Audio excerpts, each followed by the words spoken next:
Spring report part. Guru Nation, I'm here with my business partner, Chris Sauber. Chris, we're rocking and rolling, man. I got some interesting calls lined up, man. I told you about it yesterday.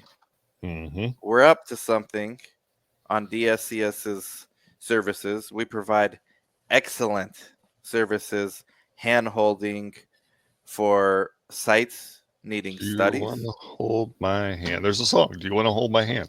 Go ahead. I Sorry. actually need a podcast song if you don't mind dropping like a Jen Pages is supposedly sending me a jingle, but yours can be a placeholder until I have hers if you want.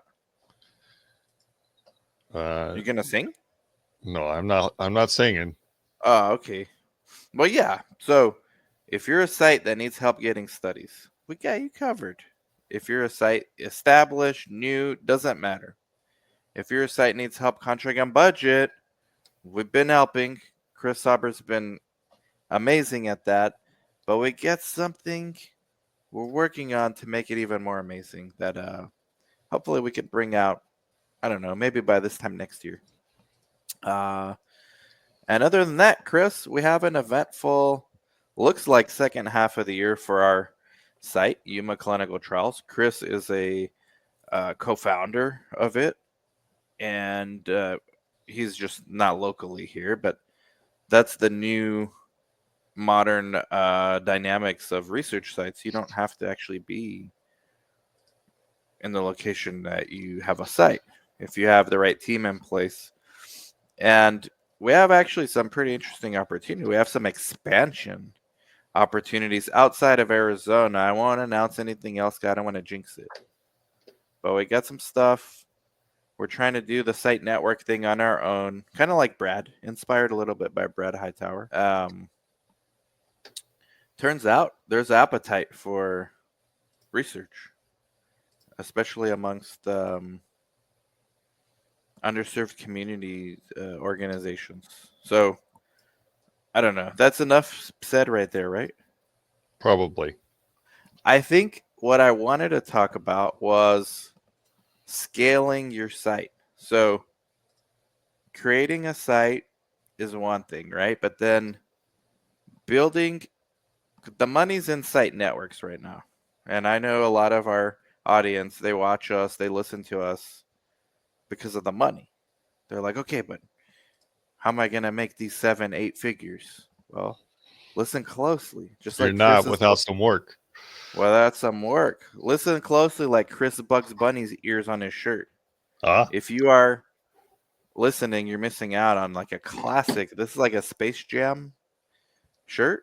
Is that a Space Jam shirt or just classic Bugs Bunny? I think it's just classic Bugs Bunny. I like it, man. Uh, listen closely, right? Because there's levels to this, and if we didn't have the right tailwinds in the industry right now to incentivize, I mean, I've never seen this industry like this where you are, as an operator, as a site owner, incentivized to grow and scale, and you're actually given the tools to do it, and it's never been cheaper to have these tools, like cutting edge tools. Shout out to Creo, who is a sponsor of this podcast. They're a sponsor of SOS. Shout out to Inato, the same sponsor of this podcast, sponsor of SOS. Like Inato's services are free. Creo's, you only pay what you use and you can grow into it. It's becoming part of our scaling process. And so the incentives, the economics are in your favor if you're a site owner to think beyond your current location. So once you're in your current location, what you want to do is think expanding as far as therapeutic areas. And that might mean expanding a little bit locally around your town. Like, hey, the GI's office is over there. Let's do a site over there with him or her. The pulmonologist is over there. Like, that's expanding therapeutic areas. But you're still like a local site, more or less, right? You might be a hub and spoke model, whatever you want to call yourself, SMO. It doesn't matter. I don't think it matters anymore what you call yourself, because the end game is, are you a site network or not? I think that's really, like, to simplify it, what sponsors care about. Like, are you a independent site? Are you part of a site network? what are you, and how is it going in those regards? And I think that when it comes to like simplifying this industry, right? There's a lot of complexity that we can get ourselves lost in the weeds. But ultimately, that is the macro overview. Is like, what do you want to do? What is your end game as a site owner right now? And does your site depend on you for its success long term? Short term, it's okay. It's going to depend on you. But long term, because you can't expand if you are the business. Like, there's just no way. It's not going to work. And a lot of these site owners that we talk to, Chris, they're the PIs, and they want to expand, but then they want to hold control over everything. It's like, well, you better have damn good technology stacks in place and still be willing to train other people and build a real system. So this episode's all about scaling, how we're doing it, how I think it should be done. And, I actually never got Chris's thoughts on this. This is going to be an interesting podcast even for me. So, Chris, what do you think about scaling, man? The money's in the site networks. Now, are you saying that from a PE perspective or just in general?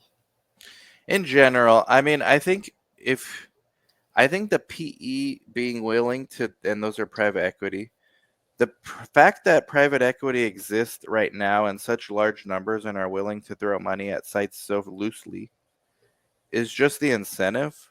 But I think the thesis and the philosophy should be for the site owner to make money, him or herself. And like, just knowing that there's a liquidity out there, like, it makes it even more intriguing and more motivating, I think, to do it, because it's a lot of work. But I think any operator should think about building a profitable business first. And so I think scaling is one way to, like, if you could replicate what you do in Yuma and in Boise, Idaho, or in some place like way more underserved, like, somewhere in the remote parts of Idaho, or do the same thing in Texas, but have the site network kind of command the presence of, hey, Boringer, hey, Eli Lilly, hey, Roche, you like our site here, but we have other sites too. And I think you can get a percentage of those. And I think now you've built a scalable model. It's just a matter of controlling the quality at every location. Because, yeah, everybody may know, okay, the quality is good where Dan is at, although I don't even go anymore that often, but the quality might be good because you're there, but I don't know about your site in Boise. You don't live there, last I checked. And so you have to have you have to give the sponsor that same amount of confidence. Like, well, what you're going to get in Boise, you're going to get what you've been expecting from us here in Yuma. And no, we're not expanding to Boise, by the way. At least not that I know of anytime soon. But So, I'm just using that hypothetically. do you really think sponsors use that argument? I think So, the people that give you the studies do worry about that. well, I don't doubt that they, to a degree, wonder about the mechanics at each location, but primarily they're focused on, I would think, is the data usable and can you get patients there, right? As they do with every site. So what your I guess what your advantage is you already have a relationship with them so that you can demonstrate relatively easily and have this conversation that, yeah, we can get patients there. Here's how. And as you're stating, data will be consistent with what it is here because of these systems we have in place. Me personally, I don't think they ask you these things.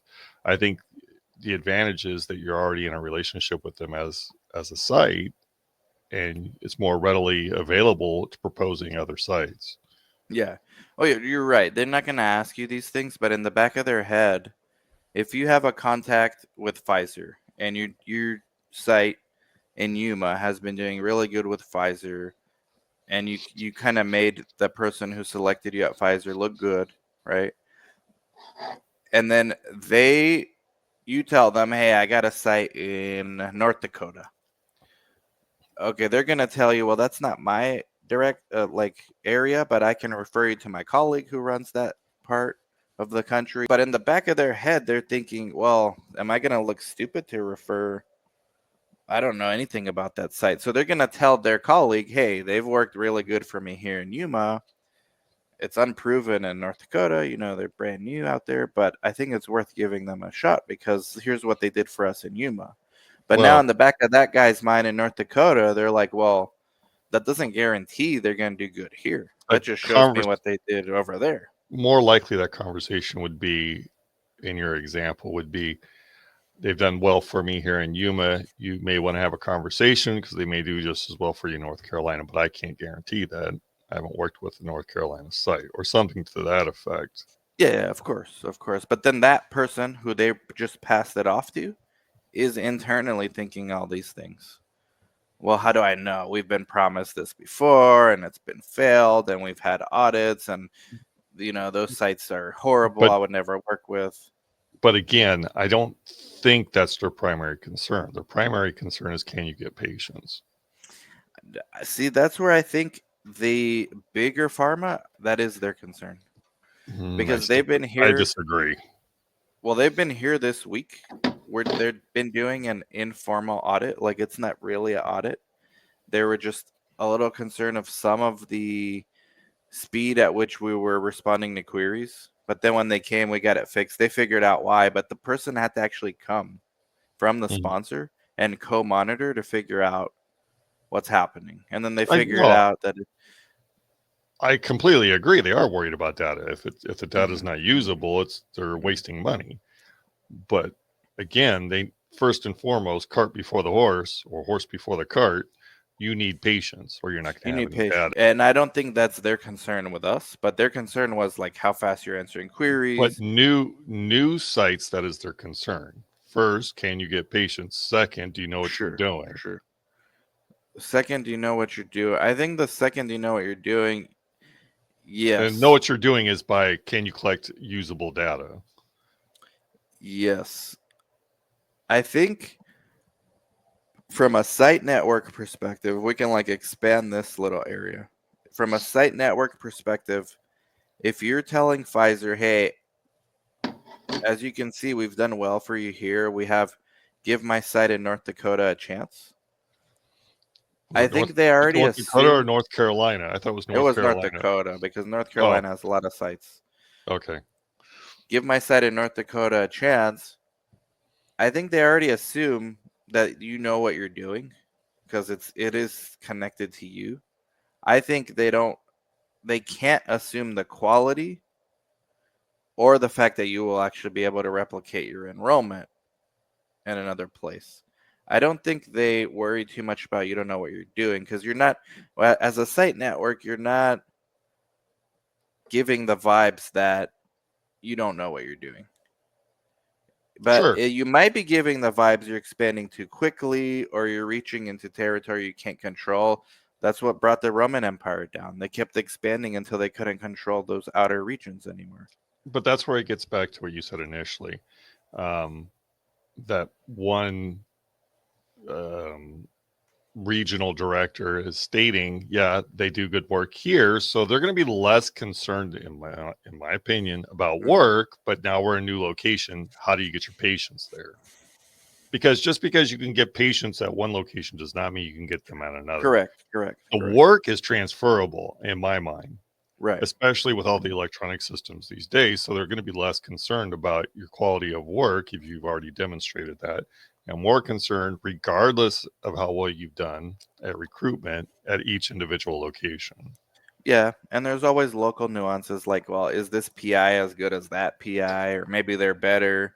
Maybe they're worse. Maybe they're the same. Those are the unknowns, right? And I think those matter a lot too. And those variables are irrespective of location. Like you can have an excellent PI in a remote location and a horrible PI in a busy location, or vice versa. It doesn't matter. Those things do not really correlate. It's just those are random.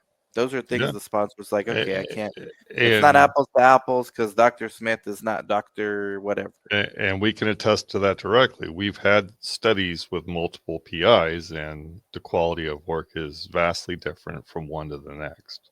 And the attitude of the PI, which Yep. goes a long way.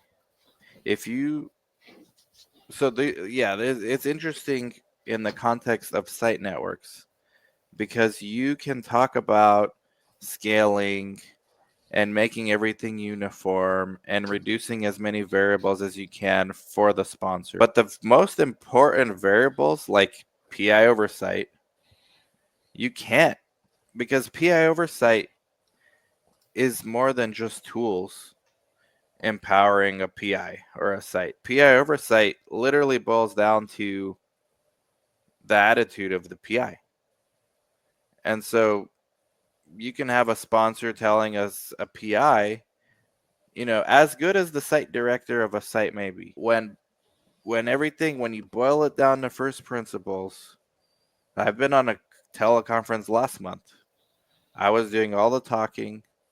The sponsor told me, we know you know what to say, but we want to hear from the PI. And you've been in these meetings too. Now, luckily in our case, the PI is humble. He was willing to be told, hey, you got to make some improvements. Maybe we got to fix your schedule a little so you have more oversight. He's fine. But that conversation could have gone the other way had he or she been less amicable to suggestions from a sponsor. Because maybe better than I know, these PIs have egos.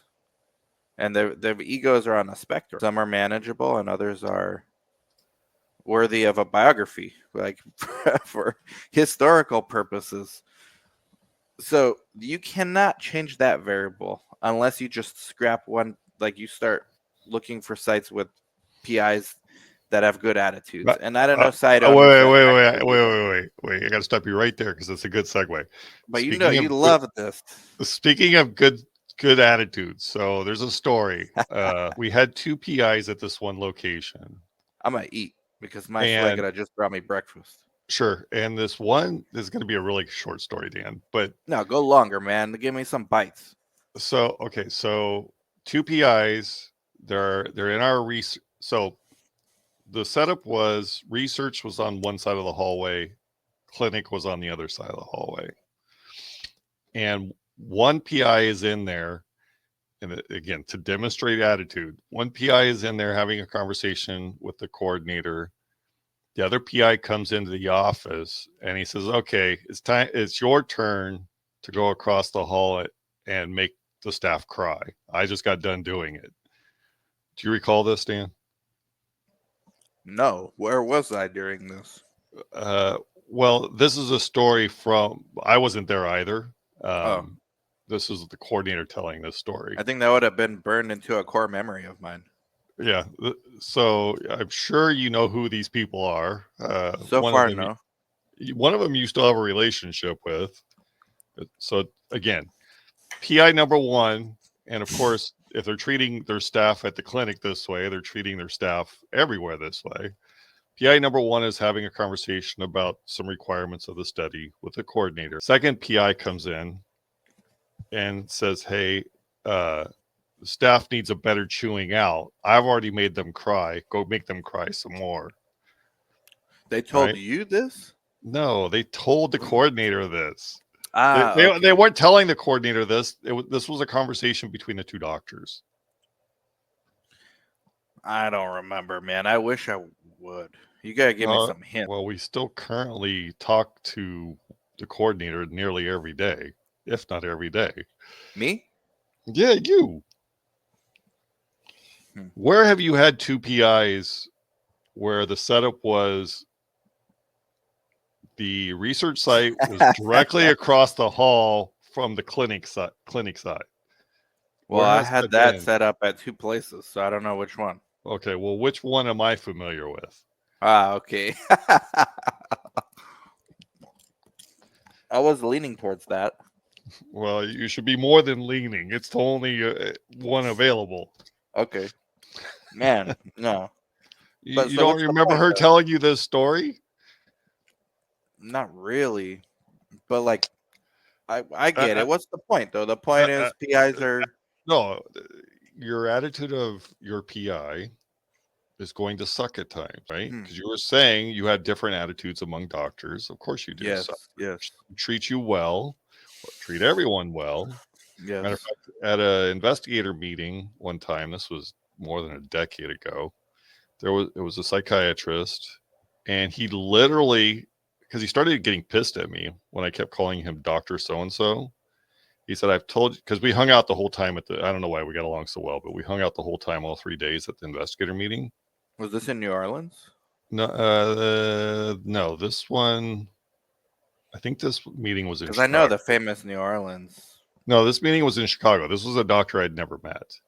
But anyhow, Ah, um, he, I called him doctor the first few times, Dr. So-and-so. I don't even remember his name, but wow. he said, no, call me by my first name. And he literally got pissed at me when I would not stop calling him Dr. So-and-so. And he said, listen, I literally find it insulting to call me a doctor. Call me Wow. by my first name. And he was pissed. He was saying it with emotion. Wow. And I was like, so then I had to have a conversation with him at a later time when I felt comfortable enough. I said, so why do you seriously get upset about being called a doctor? Because they're arrogant assholes. He's like, I am not that type of person. I'm just a normal guy who happens Was to he? be a doctor. Yeah, he was a really nice guy. How come I don't know him? Again, this was at an investigator meeting. He's from some other state, right? Oh, you just met a random dude. Just met him. Boy, you don't listen well. Just met him at an investigator meeting. Hmm. Never met him before. I thought you went with someone we knew. No, sat next to him at the investigator meeting, and we just started chatting the first morning there. And he's like, "Hey, let's go get lunch together." Gotcha. Okay. And Were you hitting him up about DSCS services or what? No, we didn't even have the service at the time. That would be a good Sure, opportunity. but my point is that yeah, a lot of doctors, even doctors amongst themselves, Yeah, think doctors can be a little arrogant. I agree. And my point, the greater point is like we can try to have all these talks about okay, use Creo as a tech stack, have a SOP for this. This is exactly we're gonna standardize how we operate. It's only as good as the PIs and the sub-Is that you have because those ones, when push comes to shove, they're going to be the ones answering the calls from the monitors that may be upset. Mm-hmm. Or even worse, when they get their people involved, higher ups. And that's when you need someone willing to take off their doctor hat and put on their, like, I need to manage the business well because this is clearly a customer and I can't act like my typical self wants to act. I need to be a little humble and say, okay, yeah, we got to change where we're wrong. We got to change some stuff. You know, you're not going to fight tooth and nail arguing with a sponsor about how they're wrong, not you, when everybody knows it's like this is an issue you guys have. So, like, you can't control for that variable unless you just refuse not to partner with that PI in the first place. And another quick story: I saw a PI who was arrogant enough, and I'm not trying to bash doctors. I truly am not. Chris loves doctors. Actually, most of the doctors I deal with seem to be reasonably nice people. A few of them surely come off as arrogant, but most don't. Yeah, yeah, me too. But this one doctor was being kind of quizzed on the protocol, and when they found something they didn't like, they said the protocol needs to be changed then because this is not working. Yeah, right. It's like that's their solution. You need to do what I tell you, right? We don't need to do what you tell us. Yeah. According We to literally protocol. hired you to follow protocol. You Yeah. signed it that you agree you can do it. Yep. And now when we caught that you're not doing it, you say it needs to be changed. Yeah. Yeah, and done the right way, the way I'm currently doing it. That's terrible. I've actually seen that. So But like, so how do you scale for this? Because we can talk about tech and streamlining, like have a reg person, have a startup, have a QA, have a admin, have the AI from Patient Ace. That's full disclosure. Chris and I own part of it. Shout out to Ronick. Like AI can call your leads, AI can schedule your patient, but all that's kind of moot point if your PI is the variable and it's like nothing like the other PIs at your other sites. How are you going to, you're not going to be able to scale very far that way. Yeah, And I mean, how do you mitigate that risk? How many site owners do you know they're all excited about expanding that would have enough discipline to say, nah, not with that person? It has to be, um, for me, it has to be glaringly obvious, like red flags everywhere. Because I tend to see the good in people, and like that's a mistake in those yes, you cases. do. But like, how many entrepreneurs excited about expanding would actually have the discipline to say, well, not with this one? And then you can't have too much discipline because you're never Well, going to find a perfect PI. what are the negatives? What are the potential negatives of utilizing a doctor that you find is not a good fit? Wasting time, money, resources into a site that's never going to take off. But all of those things you described, aside from time, I don't think take much of those resources. If you have like a regulatory, the way I plan to scale it when we do expand geography is remote regulatory person. Mm-hmm. Like, yeah, a lot of their work is spread amongst maybe 2 or 3 different sites. So, but they're still putting in time into something that's eventually going to be a Sure, liability. time. I agree. And That's what but I said. you're paying them too. Sure, you're paying them for the time, but okay, you're not going to put any time or money into a site until they're awarded a trial, really, to speak of anything substantial, right? Correct. Yeah, you're doing most of the biz dev. Supposedly you've scaled that. DSC is a perfect scaling tool for that, by the way. So another plug. Mhm. Correct. Let's say you get a So study, now you get very study limited startup. resources. So you get a Yeah, study, very limited yeah, resources are yeah, applied. yeah. But now you have a study.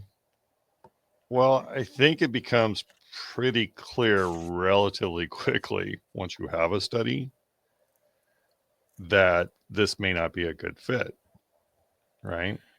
So you're saying to So, catch your mistakes, or so you're saying hire, meaning your PIs, hire a mhm, PI fast and fire fast if you yep, have to. I think that's the only way that you would know for certain because, not everybody is going to be a perfect fit for you in terms of personality, right? Where you just don't get along. Well, it's not that you don't get along. It's just that you see attributes that you don't care for.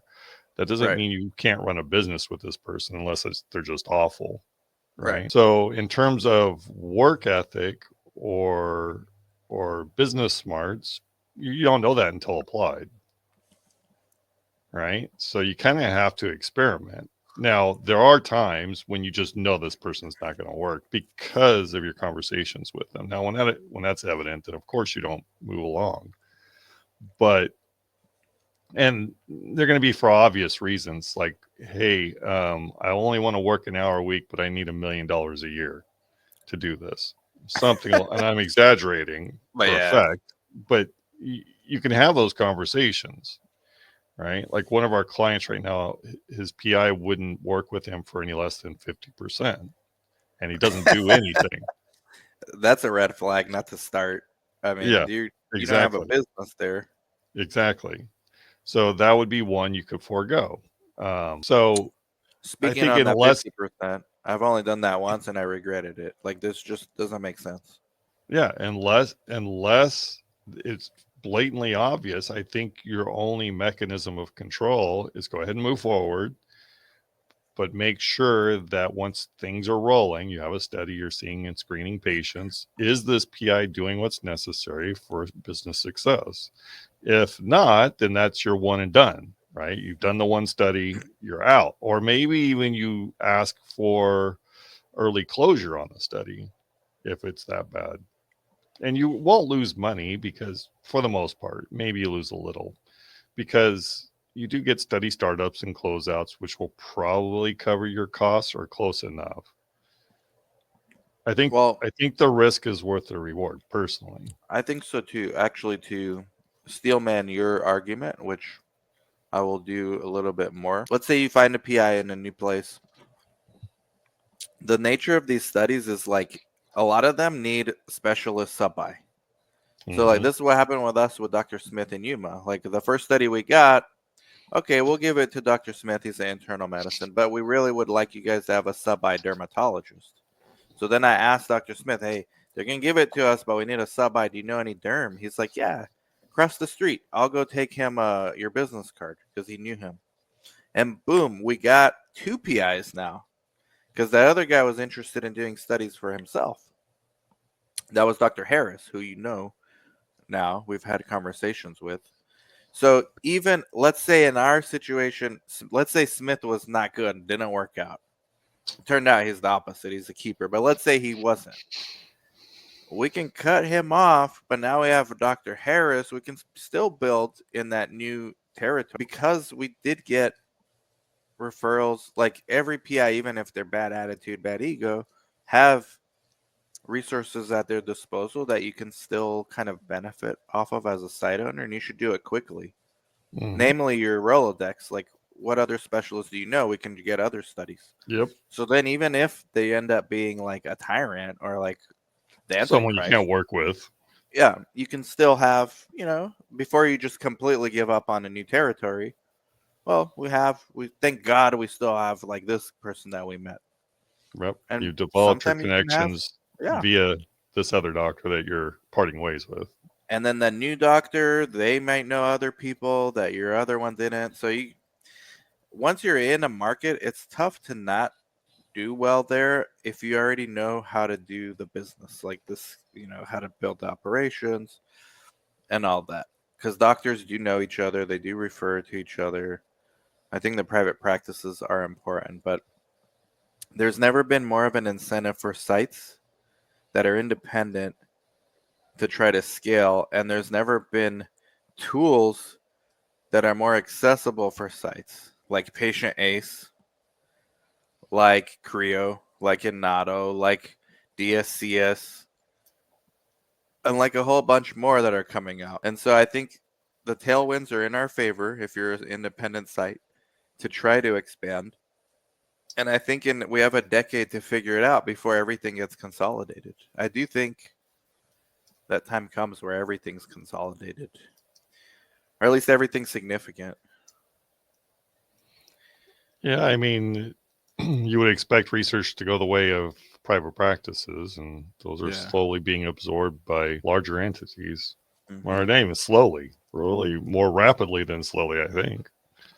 I think that wave, it's so rapid, it's like basically almost over. Like there's no real independence left, like very few. I mean, there are private practices, but that's one of the, when I have conversations with potential clients Mm-hmm. and they're not doctors, they're just like former coordinators or current coordinators or something along those lines, or CRAs, and they're looking to start a site. Excellent. When I tell them, listen, option A, your best option is to start from a private practice. They tell me there are no private practices in my area. It's like, well, I guess you got to start a research site, but if you can, and you're probably wrong, but maybe there's just not that many. Yeah. There's probably a private practice somewhere or two. Yeah. Hit them up about research because that's where you ideally would like to start from for a number of Well, reasons. and that sometimes that might not be a bad thing. Like the place we're trying to expand to as YCT, we'll announce it when it's closer to being official. If there is no private practice, it's all owned by the same group, but it's that group that wants to work with us. Mm-hmm. So sometimes it does work in your favor, and if you actually, that's the Brad Hightower model. But that's still it under my analysis or under my recommendation. That would be a private practice, right? In terms of what you're looking to accomplish. Sure. It's just not as easy to approach them as Doctor An so and so, individual. right? An individual. Because you Yeah. got to go before a board. That's why I'm saying this is the Brad Hightower model, because he kind of is the one that made this a thing, and he did that with his first site. That's So, crazy. so to further elaborate on what I mean, that's a private practice, at least meeting the qualities that I'm trying to explain. It's the fact that you have a built-in database. You have no expenses because they're already doing medicine there, right? Private practice type medicine. And they're already paying rent and everything else. So you have no expenses. There's no less liability on your behalf, right? And you have a built-in database. You don't need to figure out how you're going to get patients when you start a research site. You already have I like patients. Now you need more patients than what's in your database, generally speaking, but at least you have some there that you can demonstrate to a potential sponsor. I like that definition, and I think it's correct. I think it takes more time and work to get those kind of groups on board, Oh, absolutely. as opposed to just approaching a doctor and, hey, yeah, handshake, like kind of like what we've done our whole careers. Yeah. This one where we're about to expand is like our first. You need a presentation, you need a delegate to go in front of the board. It doesn't hurt if they have connections there. Mhm. But and I think that's going to be increasingly the model in the future. If the logic tells you everything's consolidating, that's going to be more Well, likely the common route. I don't disagree, but what I would, I guess, see happening would be, so it's mainly these private equity companies that are acquiring all these private practices, right? And creating these organizations. Or the nonprofit. Well, That's two route, like the PE sure. or nonprofit. But the situation is kind of similar in terms of research. You would have to approach the organization, whether it be the PE group Mhm. or the nonprofit group, and say, hey, I'd like to onboard research. This would be a great added revenue stream to what you already have existing. So it's not, as Dan said, it's not going to be as simple as speaking to one person. You're going to be Yeah, speaking like to a board or spit shake. yeah. Yeah. You need a connection or a contact within this group in Yeah, order to probably this is where even, networking kind you of know, now. because just emailing them or trying to go seek them out and speak individually with the decision maker is never going to happen. You need a contact within the group Yeah, or to they'll just blow you organize off or arrange. politely. You They'll know, blow you off politely, which is like pretty bad because it's if you believe that there's hope there, it's like purgatory. Like you're never really gonna get. What was the guy Mhm. Sisyphus who was like rolled the rock up the hill and then never ends? It's kind of like that. So I'm not familiar with that story, but anyhow, go on. There's like myth where I think it's Sisyphus. He rolls a boulder up a hill and it's just never ending because once he gets to the top, it's like more. He has more to go, or Actually, either that that's rings a before, bell. or like it goes down and he has to do it again. This was something I read in high school, I think. Yeah, well, essentially, it is analogous to this in the sense of if you don't have contacts in these places, they're never gonna tell you yes or no. They're always gonna tell you, well, we need to have one more meeting, more meeting. And by the time you do all these meetings, you're gonna realize it's never gonna happen, but you wasted time. So I think having connections within these places.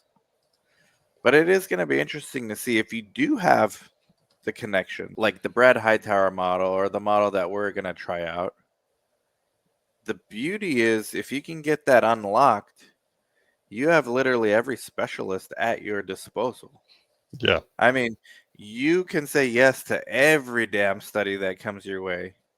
potentially, yes. Depending on your patient capability, your database. Sure, and some infrastructure, but for the most part, you can say yes to like 80% of the trials you see. Hmm. And then it's just a matter of do we want to do this? Like, because what is the rate determining step of most sites? It's like their staff. How many staff do you actually have that can do this? Well, So, I would say that and the budget. but sure, of course. That goes without being said, though. Like, assuming they're all decent. Hmm. Yeah, because I have one study we took. Katie's complaining to me now. And I'm like, yeah, we got to give that study to the new coordinator as a training wheels because it's always the ones that pay the least that demand the most shit. That are the I most don't know difficult. how. I don't know Yeah. why, but that's a rule that has yet to be broken in my experiences. Well, but okay, to be fair, if your best paying study is also a little bit demanding, more so than your average study, you don't notice it as much because you're paid so well. Sure. No, that's true. So, Because that is also true at the same time. right, it's just not as noticeable when they're not paying you well. It's when they're not paying you well, it's annoying. It's very noticeable that they're requiring all Because this you're extra. like, I'm almost doing this like at charity work just to train a staff. Yeah. And now you want me to get involved and have PI, and now you don't accept e-signature, you want wet ink. Like, you want all this extra shit that no one else cares about just because you guys are small and you don't know what you're doing. But yeah. But maybe I've said too much. I don't know. I think this was a good pod. You feel like we missed anything? Not that comes to mind. We gotta have another pod right now. But Chris Sauber actually has a LinkedIn. He doesn't check it. Wait, do you check your LinkedIn? I haven't been on it for 3 or 4 months. So how many So connection requests do you get? Like, you don't even know? last time I was there was like 100 and something. So I just said yes to all. Yeah. So next time you go, wait, this is gonna go up Monday. So don't go till like next Well, week. okay, I'll look right now Okay, and okay. see what's going on there. Yeah, we'll do a little beta test. But Chris's LinkedIn is underneath this video and in the show notes of the podcast. If you're listening, you're really missing out on a really good shirt that Chris is wearing. That's it, man. I mean, this could be 3 hours. A lot of it is us thinking out loud, but I think there's some philosophical ideas that we can grab on that are kind of illustrating the current landscape, because it is, as much as things stay the same, they do change too. And I think the changes come from the type of private practices you may be able to partner with in the future, things like that. So yeah, if you need help getting studies or doing budgets, contact us. Me and Please. Chris are here to help. Chris is all ears. And Are you saying I have big ears like Dumbo, all ears? well, you got Bugs Bunny, so you got extra right Extra. now. Okay. Like, subscribe, comment, share. Catch you later, Guru Nation. Bye bye.